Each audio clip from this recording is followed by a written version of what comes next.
प्रेमी भक्तजनों को सप्रेम नमस्कार। आपके लिए प्रस्तुत है जया एकादशी व्रत कथा। आपको हमारी वीडियोज समय से मिलती रहें, इसके लिए चैनल को सब्सक्राइब कर बेल का आइकन दबाएं। और यदि आपको हमारी वीडियोज अच्छी लगती हैं तो उसे लाइक और शेयर करें। धन्यवाद। धर्मराज युधिष्ठिर बोले, हे भगवान, आपने माघ के कृष्ण पक्ष की षटतिला एकादशी का अत्यंत सुंदर वर्णन किया। आप स्वेदज, अंडज, उद्भिज और जरायुज चारों प्रकार के जीवों के उत्पन्न, पालन तथा नाश करने वाले हैं। अब आप कृपा करके माघ शुक्ला एकादशी का वर्णन कीजिए। इसका क्या नाम है, इसके व्रत की क्या विधि है और इसमें कौन से देवता का पूजन किया जाता है। श्री कृष्ण जी बोले, हे राजन, इस एकादशी का नाम जया एकादशी है। इसका व्रत करने से मनुष्य ब्रह्म हत्यादि पापों से छूटकर मोक्ष को प्राप्त होता है तथा इसके प्रभाव से भूत पिशाच आदि योनियों से मुक्त हो जाता है। इस व्रत को विधिपूर्वक करना चाहिए। अब मैं तुमसे पद्म पुराण में वर्णित इसकी महिमा की एक कथा कहता हूँ। देवराज इंद्र स्वर्ग में राज करते थे और अन्य सब देवगण सुखपूर्वक स्वर्ग में रहते थे। एक समय इंद्र अपनी इच्छा अनुसार नंदन वन में अप्सराओं के साथ विहार कर रहे थे और गंधर्व गान कर रहे थे। उन गंधर्वों में प्रसिद्ध पुष्पदंत तथा उसकी कन्या पुष्पवती और चित्रसेन तथा उसकी स्त्री मालिनी भी थे। मालिनी का पुत्र पुष्पवान और उसका पुत्र माल्यवान भी उपस्थित थे। पुष्पवती गंधर्व कन्या माल्यवान को देखकर उस पर मोहित हो गई और माल्यवान पर कामबाण चलाने लगी। उसने अपने रूप, लावण्य और हाव भाव से माल्यवान को वश में कर लिया। हे राजन, पुष्पवती भी अत्यंत सुंदर थी। अब वे इंद्र को प्रसन्न करने के लिए गान करने लगे, परंतु परस्पर मोहित हो जाने के कारण उनका चित्त भ्रमित हो गया था। इनके ठीक प्रकार न गाने तथा ताल स्वर ठीक न होने से इंद्र इनके प्रेम को समझ गए और उन्होंने इसमें अपना अपमान समझकर उनको शाप दे दिया। इंद्र ने कहा कि मूर्खों, तुमने मेरी आज्ञा का उल्लंघन किया है, इसलिए तुम्हें धिक्कार है। अब तुम दोनों स्त्री पुरुष के रूप में मर्त्यलोक में जाकर पिशाच रूप धारण करो और अपने किए का फल भोगो।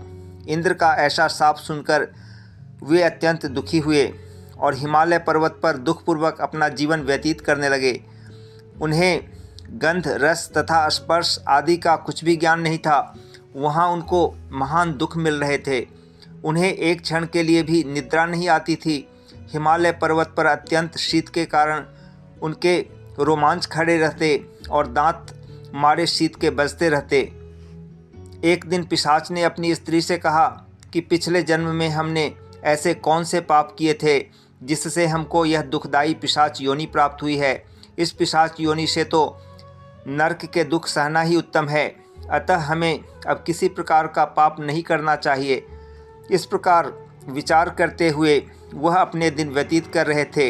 दैव योग से तभी माघ मास में शुक्ल पक्ष की जया नामक एकादशी आई।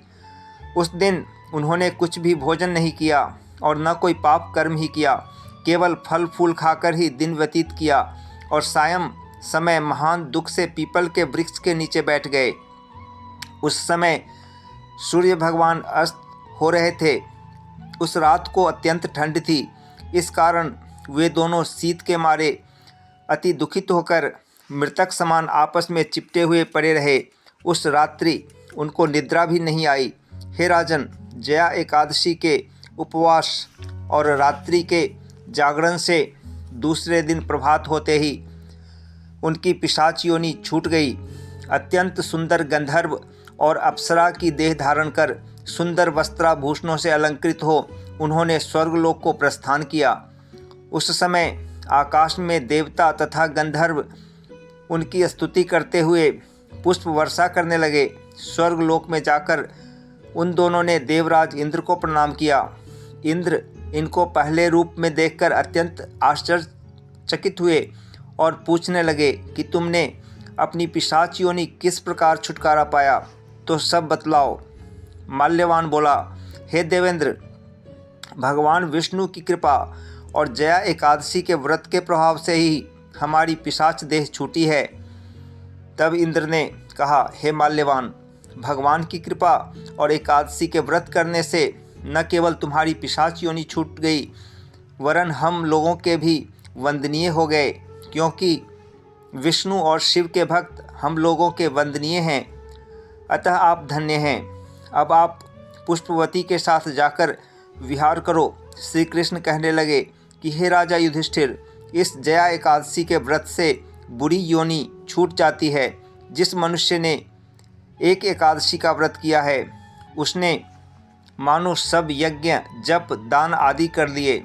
जो मनुष्य जया एकादशी का व्रत करते हैं, वे अवश्य ही 1000 वर्ष तक स्वर्ग में वास करते हैं।